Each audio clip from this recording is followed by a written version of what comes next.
Friends, आप सभी को गुड इवनिंग। और देखिए फ्रेंड्स, आज इस सेशन में हम लोग बिहार पुलिस कांस्टेबल की जो भर्ती वर्ष 2023 में 21,391 पदों पर आई हुई है, उसके लिए एक जबरदस्त फुल लेंथ प्रैक्टिस सेट को कवर करेंगे।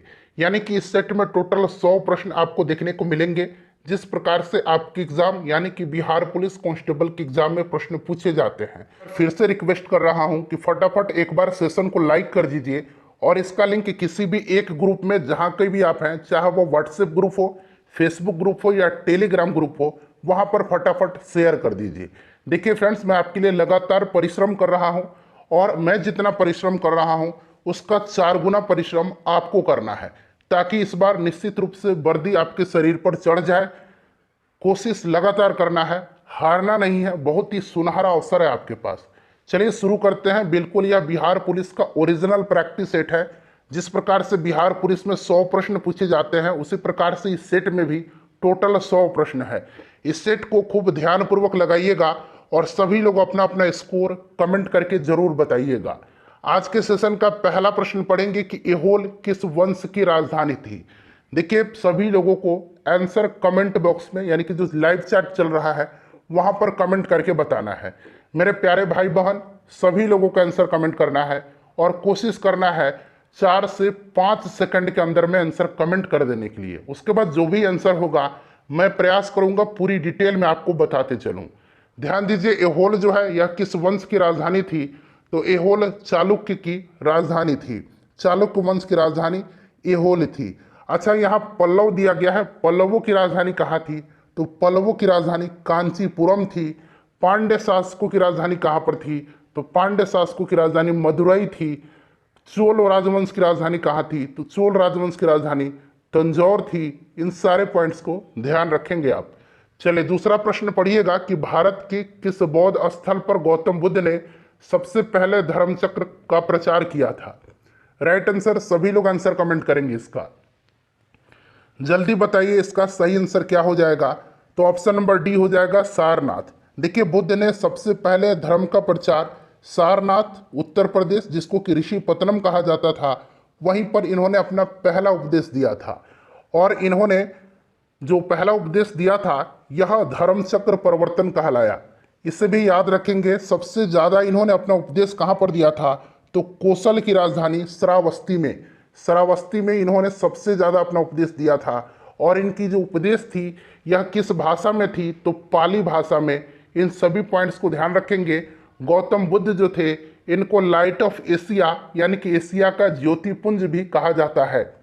चलिए नेक्स्ट क्वेश्चन है हमारा कि सर्वप्रथम भारतवर्ष का उल्लेख किस अभिलेख में हुआ है। सर्वप्रथम भारतवर्ष का उल्लेख किस अभिलेख में हुआ है। बिल्कुल बिहार पुलिस का एग्जाम पैटर्न जो 10th लेवल पर होगा उसी पर आधारित यह सेट है।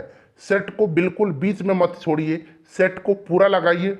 रोज शाम को 7 बजे आपको यह सेट उपलब्ध कराया जाएगा, इसलिए 7 बजे आप निश्चित रूप से लाइव आ जाइएगा। चलिए देखिए, भारतवर्ष का सर्वप्रथम उल्लेख जो है यह हाथी गुम्फा अभिलेख में किया गया है। अच्छा, ये जो हाथी गुफा अभिलेख है इसका संबंध भी पूछा जाता है किससे है, तो याद रखेंगे इसका संबंध जो है किससे है, तो कलिंग नरेश खारवेल से है। ठीक है, यहाँ पर देखिएगा जूनागढ़ अभिलेख का संबंध पूछा जाता है, तो जूनागढ़ का संबंध जो है यह किससे है, तो रुद्रदामन से है। ठीक है, उसके बाद पूछा जाता है देवपाड़ा अभिलेख का संबंध, तो बंगाल के शासक विजय सेन इससे संबंधित हैं। और मंदसौर अभिलेख का संबंध जो है यह मालवा नरेश यशोवर्मन से है। सारे पॉइंट्स को ध्यान रखिएगा। देखिए, व्यापगत के सिद्धांत का प्रतिपादन किसके द्वारा किया गया। व्यापगत का सिद्धांत यानी कि डॉक्ट्रिन ऑफ लैप्स। बताइए राइट आंसर इसका क्या होगा। तो देखिए, ये किया गया था किसके द्वारा, तो याद रखेंगे लॉर्ड डलहौजी के द्वारा। लॉर्ड डलहौजी राइट आंसर हो जाएगा। और ये जो व्यापगत का सिद्धांत था इसके द्वारा सबसे पहले 1848 में जो है सतारा को, किसको, सतारा का विलय जो है ब्रिटिश साम्राज्य में किया गया था, याद रखेंगे। और 1856 में याद रखेंगे, 1856 में जो है ध्यानपूर्वक सुनेंगे, 1856 में अवध पर कुशासन का आरोप लगा करके अवध को ब्रिटिश साम्राज्य में मिला लिया गया था। और उस समय अवध का नवाब जो था यह वाजिद अली शाह था। 1854 में जो है लॉर्ड डलहौजी के द्वारा ही वुड डिस्पैच लाया गया था। वुड डिस्पैच लाया गया था 1853 में पहली बार रेलगाड़ी मुंबई से थाने के बीच चलाई गई थी और 1854 में नया पोस्ट ऑफिस एक्ट जो है लाया गया था, पारित हुआ था। ये सारी घटनाएं लॉर्ड डलहौजी के समय में हुई थी। इन सारी पॉइंट्स को फ्रेंड्स ध्यान रखिएगा। चलिए अगला प्रश्न के निम्न में से कौन अकबर का राजस्व मंत्री थे? अकबर का राजस्व मंत्री, अकबर के वित्त मंत्री कौन थे?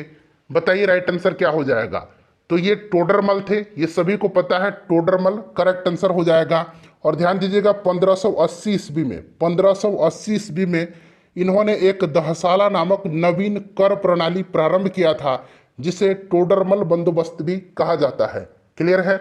चलिए 1527 में खानवा के युद्ध में राणा सांगा को हराने के बाद गाजी की उपाधि किसने धारण किया था?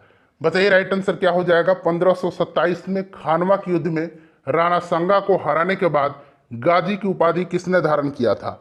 बहुत ही महत्वपूर्ण क्वेश्चन है, बताइए इसका राइट आंसर क्या हो जाएगा। बिल्कुल सही आंसर आ रहा है, बाबर राइट आंसर हो जाएगा। 1527 में खानवा का युद्ध हुआ था बाबर और राणा सांगा के मध्य में, और इसमें बाबर जीत गया था। अच्छा, बाबर से संबंधित महत्वपूर्ण युद्ध पूछा जाता है तो सबसे पहले आप याद रखेंगे कि 1526 का पानीपत का प्रथम युद्ध, इसमें जो है इसने इब्राहिम लोदी को पराजित करके भारत में मुगल साम्राज्य की नींव रखा था। उसके बाद देखिए 1527 में खानवा का युद्ध याद रखेंगे। 1528 में जो है चंदेरी का युद्ध बाबर और मेदिनी राय के बीच हुआ था, इसमें भी बाबर जीत गया था। फिर 1529 में याद रखेंगे, 1529 में घाघरा का युद्ध बाबर और अफगानों के मध्य हुआ था, इसमें भी बाबर जीत गया था। चलिए नेक्स्ट क्वेश्चन है कि रजिया सुल्तान किसकी बेटी थी? रजिया सुल्तान किसकी बेटी थी? फटाफट आंसर कमेंट करेंगे। राइट आंसर क्या होगा? बहुत ही आसान क्वेश्चन है, सभी लोगों को इसका आंसर मुझे उम्मीद है कि पता है। चलिए रजिया सुल्तान किसकी बेटी थी? तो फ्रेंड्स यह इल्तुतमिश की बेटी थी और दिल्ली पर शासन करने वाली पहली और आखिरी महिला शासिका भी थी, इसे भी ध्यान रखेंगे। चलिए भारतीय राष्ट्रीय कांग्रेस की अध्यक्ष बनने वाली पहली भारतीय महिला कौन थी?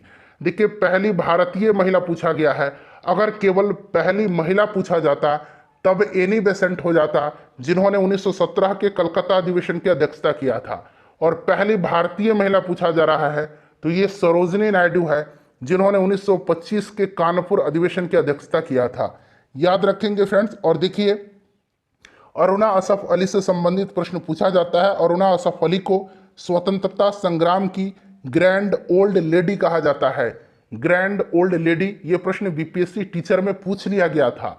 याद रखेंगे सुचेता कृपलानी जो है ये उत्तर प्रदेश की पहली महिला मुख्यमंत्री हैं।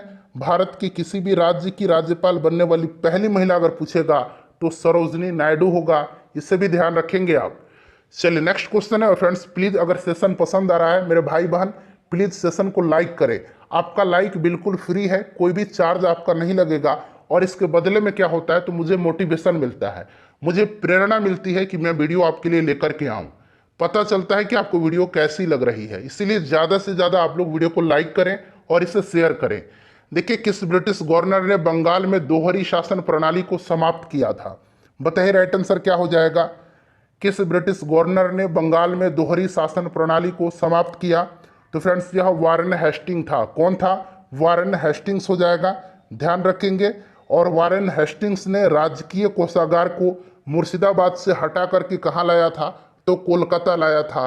यह भी प्रश्न बनता है। चलो उसके बाद देखिएगा कि ट्राफलगर का युद्ध जो है यह इंग्लैंड और किसके बीच हुआ था? ट्राफलगर का युद्ध जो है यह इंग्लैंड और किसके बीच हुआ था? वर्ल्ड हिस्ट्री से बिहार पुलिस में जो सीएसबीसी एग्जाम कंडक्ट करवाती है, वर्ल्ड हिस्ट्री से प्रश्न पूछ लेती है। तो इस तरह के प्रश्न बनते हैं बिहार पुलिस में, ध्यान रखेंगे। यह जो ट्राफलगर का युद्ध था यह इंग्लैंड और किसके मध्य हुआ था? तो इंग्लैंड और नेपोलियन के मध्य में हुआ था, इंग्लैंड और फ्रांस के मध्य में हुआ था। अच्छा, एक वाटरलू का युद्ध है। वाटरलू का लड़ाई आपको पता है ना कि 1815 में हुआ था, किसके बीच में? तो ये हुआ था मित्र राष्ट्र और नेपोलियन के मध्य में। नेपोलियन को इसमें बंदी बना लिया गया था और इसको सेंट हेलेना द्वीप पर भेज दिया गया था, जहां 1821 में नेपोलियन की मृत्यु हो गई थी। नेपोलियन को लिटिल कारपोरल भी कहा जाता है, लिटिल कारपोरल, ठीक है, लिटिल कारपोरल भी इसको कहा जाता है, ये भी आप ध्यान रखिएगा। और नेपोलियन को जो है आधुनिक फ्रांस का निर्माता भी माना जाता है। नेपोलियन ने ही सर्वप्रथम इंग्लैंड को बनियों का देश कहा था। इन सारे पॉइंट्स को मेरे भाई याद रखिएगा। निम्न में से कौन सा देश धुरी राष्ट्रों का नेतृत्व किया था? इतना बोलता हूं, इतना चिल्लाता हूं ताकि आपके जेहन में बैठ जाए सारी बातें।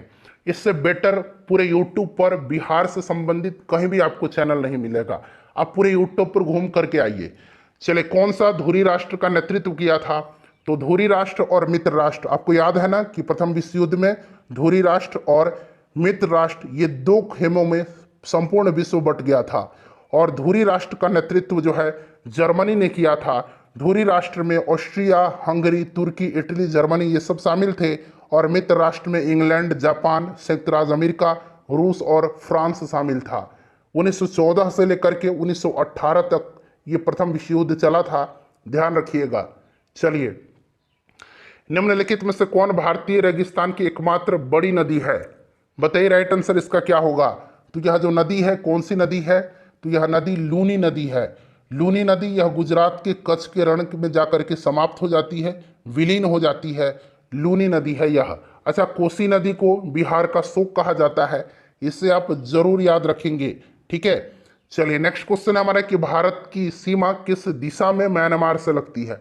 अच्छा, सबसे पहले आप ये जान लीजिए कि भारत टोटल 7 देशों के साथ अपनी सीमा साझा करता है, क्लियर है। उत्तर पश्चिम में अफगानिस्तान और पाकिस्तान के साथ, मैं एक बार और रिपीट करूंगा, उत्तर पश्चिम में अफगानिस्तान और पाकिस्तान के साथ, उत्तर में चीन, भूटान और नेपाल के साथ, ठीक है, उत्तर में चीन, भूटान और नेपाल के साथ, सुदूर पूर्व में म्यांमार के साथ सीमा साझा करता है और पूर्व में बांग्लादेश के साथ करता है। तो देखिए, पूर्व पूछेगा तो म्यांमार के साथ भी और बांग्लादेश के साथ भी, याद रखेंगे। अच्छा, ये जो आपका म्यांमार दिख रहा है ना, इससे भारत के कितने राज्य सटे हुए हैं? तो अरुणाचल प्रदेश है, मिजोरम है, मणिपुर है और नागालैंड है। इन राज्यों का नाम आप अवश्य ही ध्यान रखेंगे। निम्नलिखित में से किस देश में झूम कृषि को कोनुको के नाम से जाना जाता है? झूम कृषि को कोनुको के नाम से किस देश में जाना जाता है? देखिए, जो झूम कृषि है, स्थानांतरित कृषि है, उसको अलग अलग देशों में अलग अलग नाम से जाना जाता है। जैसे आप ध्यान रखेंगे, श्रीलंका में इसको चेना के नाम से जाना जाता है, श्रीलंका में इसको चेना के नाम से जाना जाता है। मलेशिया में इसको लद्दांग के नाम से जाना जाता है, मलेशिया में इसको लद्दांग के नाम से जाना जाता है। ब्राजील में इसको रोका के नाम से जाना जाता है, ब्राजील में इसको रोका के नाम से जाना जाता है, ठीक है। मध्य अमेरिका में इसको मिल्पा के नाम से जाना जाता है, मध्य अमेरिका में इसको मिल्पा के नाम से जाना जाता है। और कोनुको के नाम से इसको वेनेजुएला में जाना जाता है, ठीक है फ्रेंड्स, ध्यान रखिएगा। चलिए, उसके बाद देखिएगा कि निम्न हिमालय और शिवालिक के बीच स्थित अनुदैर्य घाटी को क्या कहते हैं? निम्न हिमालय और शिवालिक के बीच जो घाटी है उसको क्या कहते हैं? तो देखिए, इसको क्या कहा जाता है? इसको कहा जाता है, फटाफट आंसर कमेंट कर दीजिए, जल्दी से आंसर कमेंट कर दीजिए और एक बार फटाफट सेशन को लाइक कर दीजिए। मेरे भाई प्लीज लाइक कर दीजिए। राइट आंसर इसका दून हो जाएगा, दून करेक्ट आंसर हो जाएगा, ठीक है, याद रखेंगे। चलिए, 2011 की जनगणना के अनुसार भारत की किस राज्य की जनसंख्या सबसे अधिक है? सबसे अधिक है, बताइए सबसे अधिक कहाँ की है? चलिए देखिए, सबसे अधिक जो है यह उत्तर प्रदेश की है, उत्तर प्रदेश की है। बिहार तीसरे नंबर पर आता है, ठीक है, याद रखिएगा। चलिए, उत्तर प्रदेश। अच्छा, सबसे कम किस राज्य की जनसंख्या है? जरा आप मुझे कमेंट करके बता दीजिएगा जब आप अपने स्कोर कमेंट कीजिएगा उसी समय, ठीक है ना। कौन सा इसमें से चट्टान कायांतरित चट्टान है? कायांतरित चट्टान इसमें से कौन सा है? बताइए, कायांतरित चट्टान का उदाहरण इसमें से कौन सा है? तो देखिए, संगमरमर और क्वार्टजाइट। क्वार्टजाइट का नाम आप याद रखिएगा, ठीक है, क्वार्टजाइट का नाम, क्वार्टजाइट और संगमरमर, ये जो है फ्रेंड्स आपके कायांतरित चट्टान के उदाहरण हैं, ठीक है, याद रहेगा आपको। अच्छा, यहाँ पर देखिएगा चूना पत्थर है और एक सेल है। सेल और चूना पत्थर जो है ये अवसादी चट्टान का उदाहरण है। चूना पत्थर पूछेगा तो अवसादी चट्टान का उदाहरण है चूना पत्थर, ठीक है। बेसाल्ट पूछेगा तो बेसाल्ट आग्नेय चट्टान का उदाहरण है, बेसाल्ट आग्नेय चट्टान का उदाहरण होता है। देखिए, कोरियोलिसिस बल किसके कारण होता है? कोरियोलिसिस बल जो होता है यह किसके कारण होता है?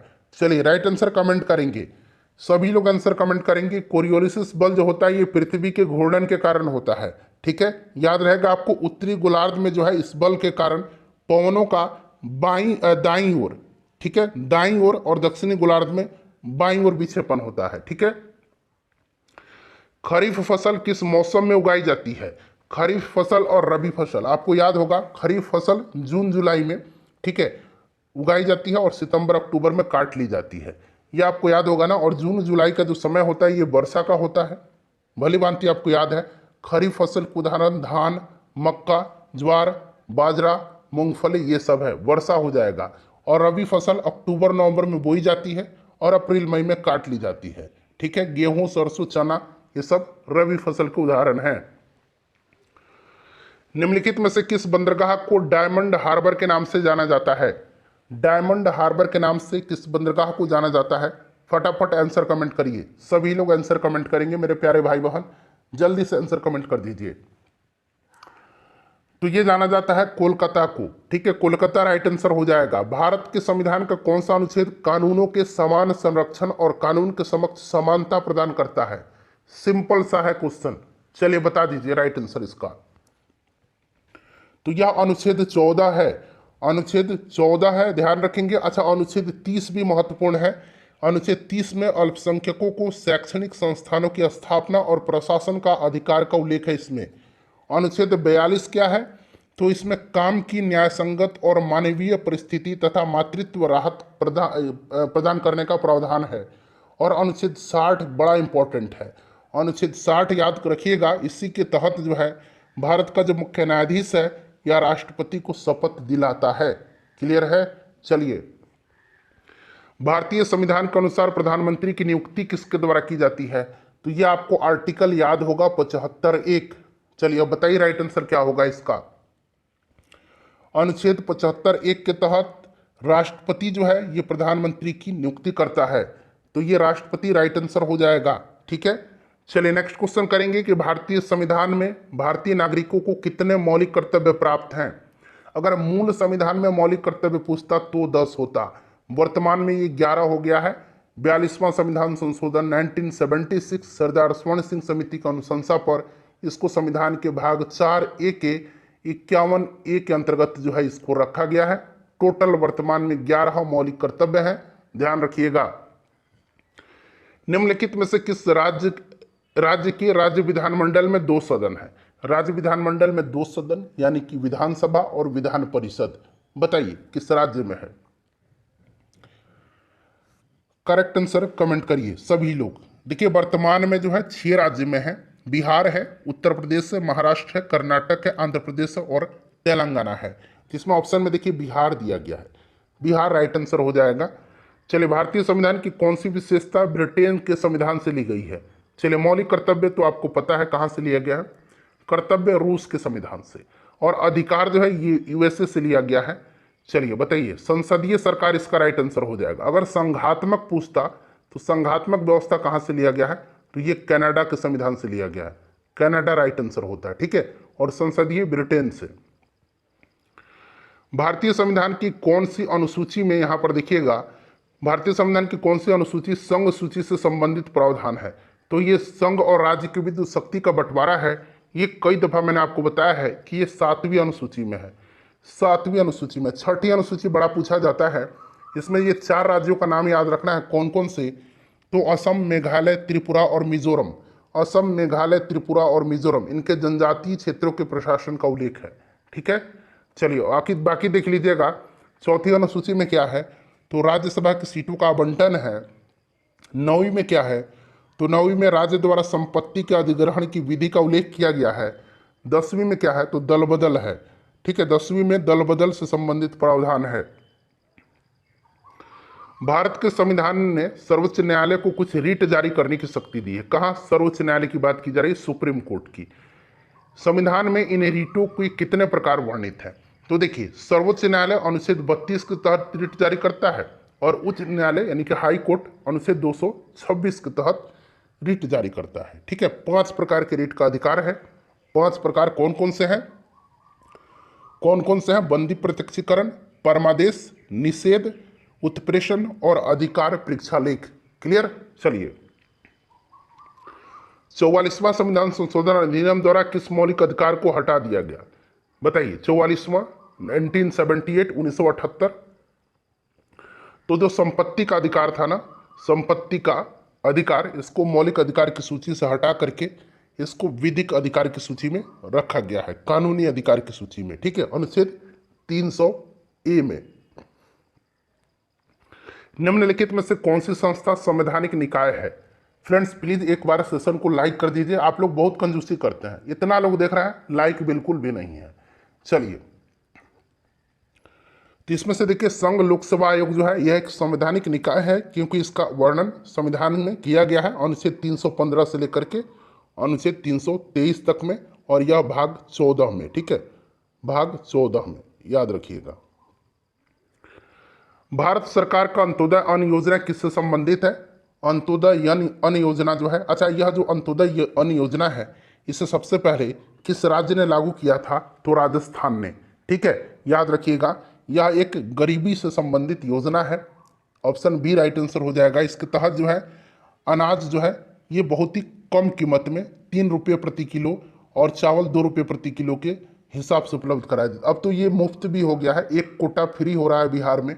ठीक है, चलिए, भारतीय अर्थव्यवस्था में वित्तीय वर्ष चलता है, वित्तीय वर्ष चलता है, बताइए। अच्छा क्वेश्चन है।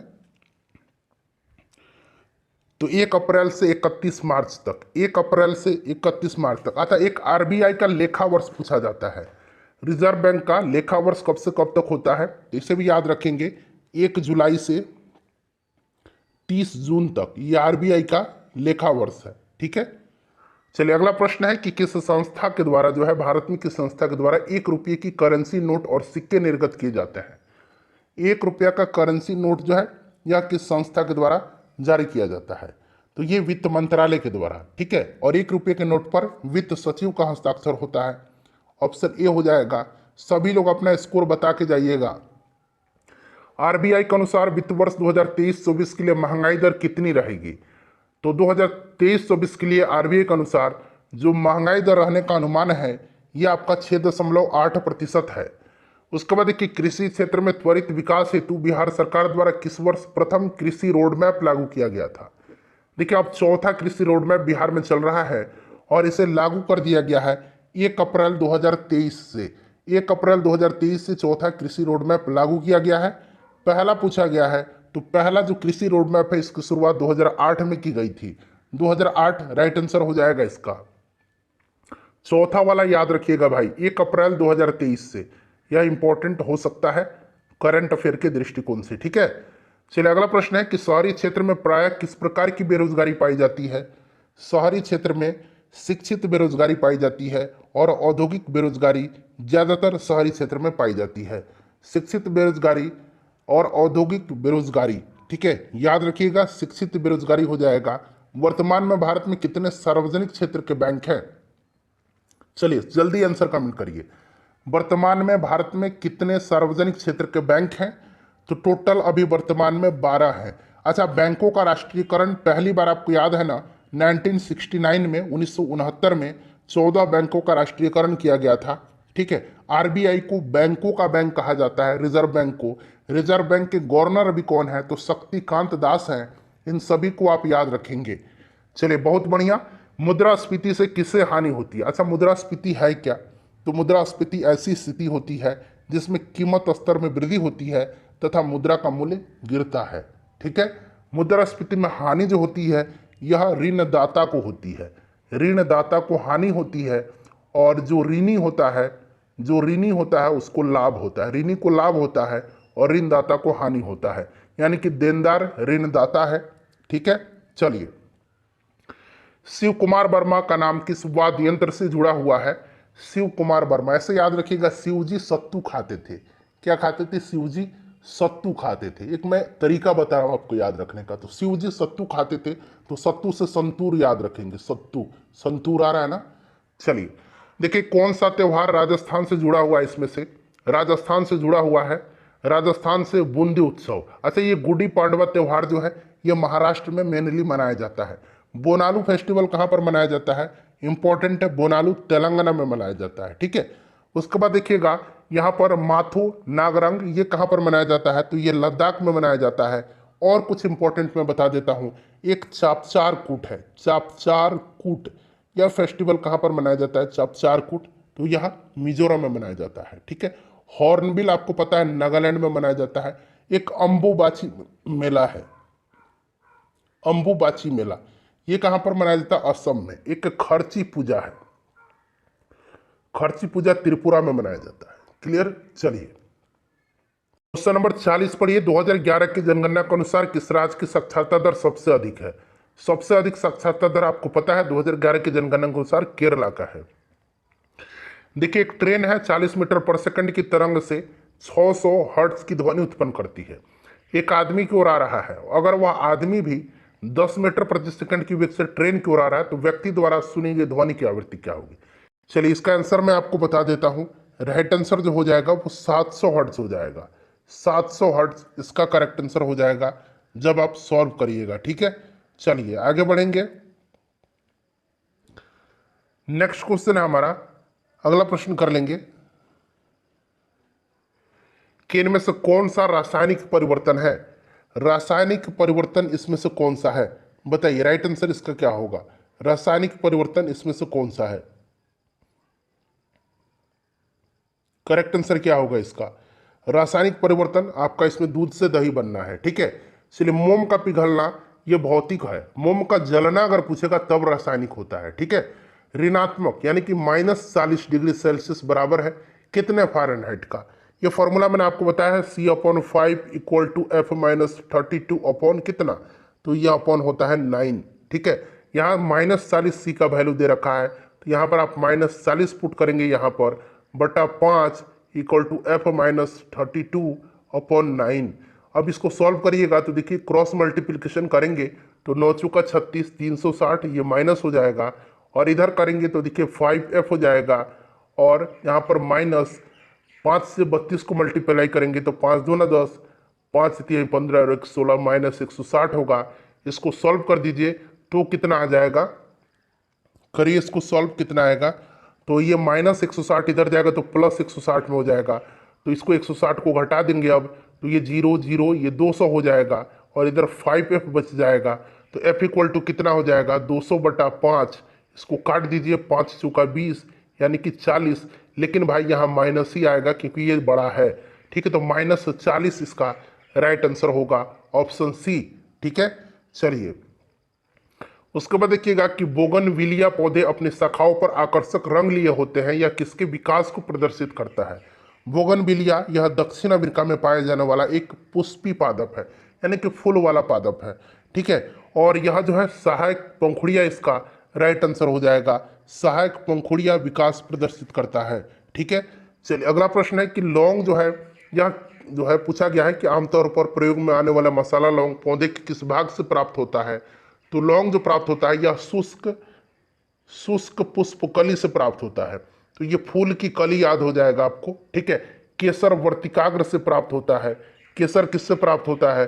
तो केसर वर्तिकाग्र से प्राप्त होता है, ठीक है, याद रखेंगे। नेक्स्ट क्वेश्चन हमारा कि आमतौर पर प्रयोग में लाए जाने वाला मसाला, सेम क्वेश्चन है, शायद रिपीट हो गया है 2 बार, ठीक है। फूल पुष्प की कली, फूल की कली का देखिए कण का वेग अपने आरंभिक मान की 1/3 कर दिया जाता है तो उसकी गतिज ऊर्जा 12mv², यही काइनेटिक एनर्जी का फॉर्मूला है ना। कर है कि इसकी जो आरंभिक मान है उसको 1/3 कर दिया जा रहा है, यानी कि ये वेलोसिटी 1/3 कर दिया जा रहा है, तो 12m 1/3 इसको कर दिया जा रहा है, ठीक है। तो ये अब कितना हो जाएगा 12m, ठीक है, 1/9v²। मैंने आपको बताया था कुछ नहीं करना है, इसमें से आप जो एक्स्ट्रा चीज़ है फॉर्मूला वाला में से उसको बाहर निकालेंगे। देखिए 12mv², ये 1/9 को हम बाहर निकाल देंगे ऐसे, तो कोई फर्क पड़ रहा है क्या? 12mv², कोई फर्क पड़ रहा है क्या इसमें? कोई नहीं, यानी कि 1/9 गुना हो जाएगी, तो option number B right answer हो जाएगा। देखिए भार और आयास क्रमशः W और P है, भार W दिया गया है और आयास कितना P दिया गया है। मैकेनिक जो यांत्रिक लाभ है, ठीक है, वो आपसे पूछा गया है, तो यांत्रिक लाभ का फॉर्मूला आपको पता है ना, भार बटा क्या होता है, भार बटा आयास होता है यांत्रिक लाभ का फॉर्मूला। भार कितना है तो भार देखेंगे तो W है, और बटा आयास कितना है तो आयास P है, यानी कि यांत्रिक लाभ W बटा पी हो जाएगा, जो कि ऑप्शन नंबर सी में दिया गया है। चलिए नेक्स्ट क्वेश्चन हमारा कि मैडम क्यूरी ने किस चीज़ की खोज किया था। मैडम क्यूरी ने किसका खोज किया था? तो मैडम क्यूरी ने जो है रेडियो सक्रियता की खोज किसने किया था? तो हेनरी बेकुरल ने, याद रखिएगा। मैडम क्यूरी ने रेडियम का खोज किया था। ठीक है, यहां पर देखिए रेडियम हो जाएगा। चलिए उसके बाद देखिएगा कि मनुष्य के शरीर में श्वेत रक्त कणिकाओं में किस प्रकार की संख्या सबसे अधिक है। WBC की बात की जा रही है, तो बताइए राइट आंसर क्या हो जाएगा। श्वेत रक्त कणिकाओं में किस प्रकार की संख्या सबसे अधिक है?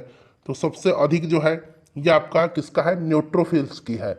WBC में सबसे अधिक संख्या न्यूट्रोफिल्स की होती है। WBC का निर्माण कहाँ पर होता है? तो अस्थि मज्जा में होता है। ठीक है, याद रखिएगा। कच्ची गाजरें किसका अच्छा स्रोत होती है? तो गाजर जो होता है ये आपको भली भांति पड़ता है कि गाजर किसका स्रोत होता है बढ़िया, तो यह विटामिन ए का अच्छा स्रोत होता है, आंख के लिए काफी फायदेमंद होता है। ठीक है, चलिए पृथ्वी पर कभी नहीं समाप्त होने वाला प्राकृतिक संसाधन कौन सा है? कभी भी नहीं समाप्त होने वाला प्राकृतिक संसाधन कौन सा है? तो यह संसाधन जो है, यह कौन सा संसाधन है? तो याद रखेंगे ये आपका वायु, ऑप्शन ए राइट आंसर हो जाएगा। ठीक है, चलिए नेक्स्ट क्वेश्चन करेंगे। अच्छा, एक परंपरागत ऊर्जा का स्रोत है और एक गैर परंपरागत ऊर्जा का स्रोत है। ठीक है, तो देखिए परंपरागत ऊर्जा के स्रोत में कौन कौन सा आता है? तो परंपरागत में आपका विद्युत, ताप विद्युत, परमाणु विद्युत, ये सब आता है। और गैर परंपरागत में सौर ऊर्जा, पवन ऊर्जा, भूतापीय ऊर्जा, ये सब आता है। ठीक है, मुख से निकली लार पाचन करती है, तो लार जो है किसके पाचन में सहायक होती है? तो ये स्टार्च के पाचन में सहायक होती है। किसके? स्टार्च की। और लार में कौन सा एंजाइम पाया जाता है? तो टाइलिन नामक एंजाइम पाया जाता है। इसे आप जरूर ही ध्यान रखेंगे।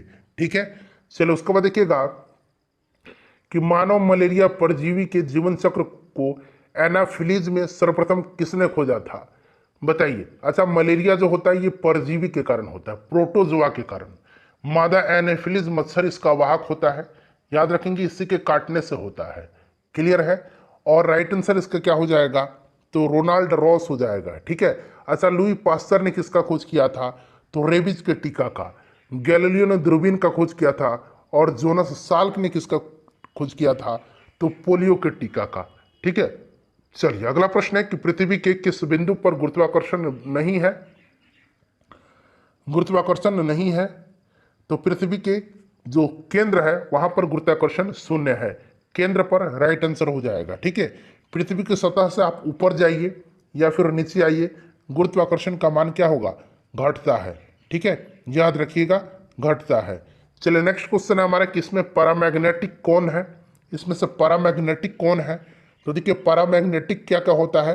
तो मैग्नीशियम, एल्युमिनियम, लिथियम, ये पैरामैग्नेटिक होते हैं। ठीक है, आदर्श गैस की ऊर्जा आधारित होती है। आदर्श गैस की ऊर्जा आधारित होती है। बताइए, किसी भी गैस की गतिज ऊर्जा उसके परम ताप के अनुक्रमानुपाती होता है। उसके परम ताप के अनुक्रमानुपाती होता है। किसी भी गैस का जो एनर्जी है वह उसके परम ताप के अनुक्रमानुपाती होता है, यानी कि तापमान पर। इसका राइट आंसर हो जाएगा वल्लम काली बोट रेस। यह एक प्रतियोगिता है, यह किस राज्य में आयोजित किया जाता है? तो वल्लम काली बोट रेस जो है यह कहाँ पर आयोजित किया जाता है? तो फ्रेंड्स यह आयोजित किया जाता है केरला में। कहाँ पर? केरला में। याद रखिएगा, रामचरितमानस महाकाव्य है जिसे किस भाषा में लिखा गया है? रामचरितमानस किस भाषा में लिखा गया है? रामचरितमानस को अवधी भाषा में लिखा गया है। रामचरितमानस गोस्वामी तुलसीदास द्वारा रचित एक महाकाव्य है अवधी भाषा में। ईद उल फित्र निम्नलिखित में से क्या दिखने पर मनाया जाता है? तो ये तो आपको पता है, चांद दिखने पर। तो कौन सा चांद होगा इसमें से, ये आपसे पूछा गया है। तो वर्धमान चंद्र दिखने पर मनाया जाता है। पेरिस की राजधानी कहाँ पर है? पेरिस की राजधानी जो है, यह पेरिस कहाँ की राजधानी है? तो ये फ्रांस की राजधानी है। ठीक है, एफिल टावर फ्रांस में ही है। विश्व में कॉफी का सबसे बड़ा उत्पादक देश। फ्रेंड्स एक बार वीडियो को शेयर कर दीजिए और लाइक कर दीजिए प्लीज। चलिए बताइए, कॉफी का सबसे बड़ा उत्पादक इसमें से ब्राजील हो जाएगा। राइट आंसर इसका ब्राजील हो जाएगा। कहवा पत्तन के नाम से जो ब्राजील का सेंटोस बंदरगाह है उसको जाना जाता है। जबलपुर किस नदी के तट पर है? जबलपुर जो है यह किस नदी के तट पर है? तो फ्रेंड्स यह नर्मदा नदी के तट पर है। बुद्ध के उपदेश किस भाषा में है? मैंने अभी स्टार्टिंग में ही बताया था कि पाली भाषा में, ठीक है, पाली राइट आंसर हो जाएगा। सुभाष चंद्र बोस ने निम्नलिखित में से किस पार्टी की स्थापना किया था? इन्होंने आजाद हिंद सेना की स्थापना किया था, ठीक है, याद रखिएगा, आजाद हिंद सेना की स्थापना किया था। आर्य समाज की स्थापना किसने किया था? तो 1875 में किया था। किसने? दयानंद सरस्वती जी ने। वेदों की ओर लौटो का नारा इन्होंने दिया था। सत्यार्थ प्रकाश इनकी पुस्तक का नाम है, सत्यार्थ प्रकाश, याद रखिएगा, ठीक है। चलिए, डेजर्ट फेस्टिवल कहाँ पर आयोजित किया जाता है? डेजर्ट फेस्टिवल, तो यह जो है कहाँ पर आयोजित किया जाता है डेजर्ट फेस्टिवल? तो याद रखेंगे, जैसलमेर में यह आयोजित होता है, जैसलमेर राजस्थान में। विश्व का सबसे ऊंचा रेलवे पुल चिनाब पुल की ऊंचाई कितनी है? महत्वपूर्ण क्वेश्चन है। सबसे ऊंचा रेलवे पुल है ये विश्व का, इसकी ऊंचाई कितनी है? जल्दी आंसर कमेंट करिए। 359 मीटर, ठीक है। देखिए, 26 मार्च 2023 को इसरो द्वारा लॉन्च किए गए वन वेब इंडियन मिशन 2 के लिए इस्तेमाल किया जाने वाला लॉन्च व्हीकल का, लॉन्च वाहन का नाम क्या है? तो इसका नाम है LVM-3M3, ठीक है, याद रखेंगे। क्लियर? चलिए, अच्छा, चंद्रयान जो 3 है इसको लॉन्च की कब किया गया? 14 जुलाई 2023 को LVM-3 से इसको लॉन्च किया गया, LVM-3 से, ठीक है। चलिए, उसके बाद देखिए, अर्जेंटीना के जो है लुइस कैफेरली, इनको एबेल पुरस्कार 2023 मिला है। यह पुरस्कार किस क्षेत्र में दिया जाता है? सबसे पहले तो आप याद रखेंगे कि एबेल पुरस्कार 2023 किसको दिया गया है? तो लुइस कैफेरली को। कहाँ के हैं ये? अर्जेंटीना के। और एबेल पुरस्कार को गणित का नोबेल पुरस्कार भी कहा जाता है, ठीक है। चलिए, कौन सा राज्य हाल ही में स्वास्थ्य का अधिकार bill, right to health bill पारित करने वाला भारत का पहला राज्य बन गया है? तो यह राज्य कौन सा है बताइए? यह राज्य राजस्थान है। सरोवर का पर्यायवाची, अब यहां से हिंदी अंग्रेजी का प्रश्न स्टार्ट हो रहा है। सरोवर का तालाब हो जाएगा, कोई शक नहीं है। चलिए आगे बढ़ते हैं। आदर का विलोम क्या हो जाएगा? तो आदर का अनादर होता है, निरादर होता है। अनादर भी होगा और निरादर भी, तो यहां पर निरादर दिया गया है। सम्मान का उल्टा अपमान होता है, ठीक है। आग में कूदना, मुहावरे का अर्थ आग में कूदना यानी कि जान को जोखिम में डालना, जान जोखिम में डालना। क्लियर? चलिए, उसके बाद देखिए, सही वर्तनी वाले शब्द का चयन करना है। परिणाम कौन सा सही लिखा गया है? तो इसमें से देखिए, परिणाम ये वाला सही है। कहां पर इसमें त्रुटि है? किसमें? तो झूठ बोलना पाप है। कहां पर इसमें त्रुटि है बताइएगा? तो झूठ ऐसे नहीं होता है भाई, झूठ इस तरह से लिखा जाता है, झूठ ऐसे होता है, ठीक है। चलिए, रिक्त स्थानों की पूर्ति करें। उसे फांसी पर खाली स्थान दिया गया था, उसे फांसी पर क्या किया गया था? लटकाया गया था, ठीक है। जो प्राणी जमीन पर रहता है उसको क्या कहते हैं? जो जमीन पर रहता है उसको थलचर कहा जाता है। जो जल में रहता है उसको जलचर कहा जाता है। जो नभ में रहता है उसको नभचर, आकाश में, उसको नभचर कहा जाता है, ठीक है। महेश का संधि विच्छेद, तो महेश का क्या होगा? महा प्लस इस हो जाएगा, ये वाला महा प्लस इस, ठीक है। चमड़ी जाए पर दमड़ी न जाए, ये मुहावरा है, इसका अर्थ क्या है? चमड़ी जाए पर दमड़ी न जाए, अत्यधिक कंजूस होना, ठीक है। चलिए, उसके बाद देखिए, चिंतामणि के रचयिता कौन है? चिंतामणि के रचयिता रामचंद्र शुक्ल जी के हैं। रामचंद्र शुक्ल राइट आंसर हो जाएगा। यहाँ पर देखिए, इंटेंशनल का आपको एंटोनियम पूछा गया, उल्टा पूछा गया है। इंटेंशनल का क्या मतलब होता है? इंटेंशनल का मतलब क्या होता है? तो जानबूझकर, ठीक है। और यहाँ पर उल्टा इसका एक्सीडेंटली हो जाए, एक्सीडेंटल हो जाएगा, ठीक है, एक्सीडेंटल हो जाएगा। यहाँ पर देखिए, सिनोनिम बताना है, यानी कि समान अर्थ वाला शब्द। फ्रेल का, तो फ्रेल मतलब क्या होता है? कमजोर होता है, ठीक है। इसका समानार्थी वीक होगा, वीक मतलब भी कमजोर होता है। Gopi works by fits and starts, ये जो शब्द है ना, फिट्स एंड स्टार्ट्स, इसका मुहावरा मतलब इडियम फ्रेज है, पूछा गया है, बताइए। फिट्स एंड स्टार्ट का मतलब होता है, क्या होता है? तो इरेगुलरली यानी कि अनियमित रूप से, इरेगुलरली यानी कि अनियमित रूप से, ठीक है, याद रहेगा। चलिए आगे बढ़े। नेक्स्ट क्वेश्चन है हमारा, यहां पर फिल इन द ब्लैंक्स है, प्रीपोजिशन भरना है। The brave youth immediately jumped, खाली स्थान है, the river to save the drowning child. तो जम्प्ड क्या होगा? यहां पर इनटू का प्रयोग होगा, इनटू राइट आंसर हो जाएगा। कीप योर डॉग, खाली स्थान है, द फ्लावर बेड्स, इट में डैमेज द फ्लावर्स। प्रीपोजिशन इसमें भी भरना है, 84 और 85 दोनों में। बताइए क्या होगा? कीप योर डॉग ऑफ, ठीक है, ऑफ यहां पर होगा, keep your dog off the flower beds, ठीक है। Change into indirect speech, C I shall unlock the secrets of their success, he said, क्या होगा यहां पर, तो ये आपका हो जाएगा he said that he would unlock the secrets of their success, option C right answer हो जाएगा। यहां पर देखिएगा कि the man is running, correct passive आपको बनाना है इसका, तो ये पॉसिबल ही नहीं है, ठीक है, ये क्या हो जाएगा, पॉसिबल ही नहीं, नॉट पॉसिबल हो जाएगा। अगला प्रश्न है, देखिएगा कि यहां पर बताइए राइट आंसर इसका क्या हो जाएगा। यहां पर जो है क्या होगा, यहां पर करेक्ट आंसर क्या होगा, तो यहां पर देखिए was the food and the music the two best thing about their marriage anniversary, was the food and the music, तो यहां पर वाज की जगह वेयर का इस्तेमाल होगा, ठीक है, वेयर का, ये पूरा एक सेंटेंस दिया गया है, the two best things about their marriage anniversary where the food and the music, ठीक है, तो ऑप्शन यहां पर सी जो है यहां पर गलत है, ठीक है। चलिए यहां पर देखिएगा वन हु कलेक्ट्स कॉइन, उसको क्या कहा जाता है, वन वर्ड बताना है, तो इसको कहा जाता है न्यूमिस्मेटिस्ट, ठीक है, ऑप्शन बी राइट आंसर हो जाएगा न्यूमिस्मेटिस्ट, ठीक है। चलिए अगला प्रश्न है हमारा कि the finance minister made a policy statement in the parliament yesterday, active passive है, बता दीजिए क्या होगा, तो ये policy statement was made by the finance minister yesterday in the parliament, ये वाला सही है।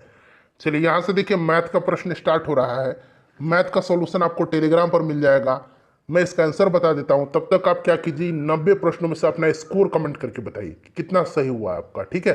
पीडीएफ टेलीग्राम पर मिलेगा, टेलीग्राम का लिंक आपको डिस्क्रिप्शन बॉक्स में मिल जाएगा। देखिए इसका जो राइट आंसर हो जाएगा वो आपका 3 हो जाएगा 91 का, 92 का जो करेक्ट आंसर हो जाएगा वो 10 डिग्री हो जाएगा, कहाँ पर ध्यान, यहाँ पर, ठीक है। चलिए उसके बाद देखिए 93 का करेक्ट आंसर आपका हो जाएगा 4:9, ऑप्शन बी हो जाएगा। 94 का देखिए 94 का करेक्ट आंसर आपका हो जाएगा 20 वर्ष। 95 का देख लीजिए 95 का करेक्ट आंसर हो जाएगा आपका option number A correct answer हो जाएगा। 96 का देखिए 96 का जो करेक्ट आंसर होगा फ्रेंड्स वो आपका ऑप्शन ए हो जाएगा 25%। 97 का जो करेक्ट आंसर होगा वो आपका एक हो जाएगा, 1 मिनट रुक जाइए, 97 का करेक्ट 4 हो जाएगा ऑप्शन ए। और 98 का देखिए 98 का डी हो जाएगा 10। 99 का देख लीजिए 99 का करेक्ट आंसर 6 सेंटीमीटर हो जाएगा। और आखिरी क्वेश्चन का करेक्ट आंसर हो जाएगा आपका 20। ठीक है, वीडियो को लाइक कर दीजिए और इसको शेयर कर दीजिए।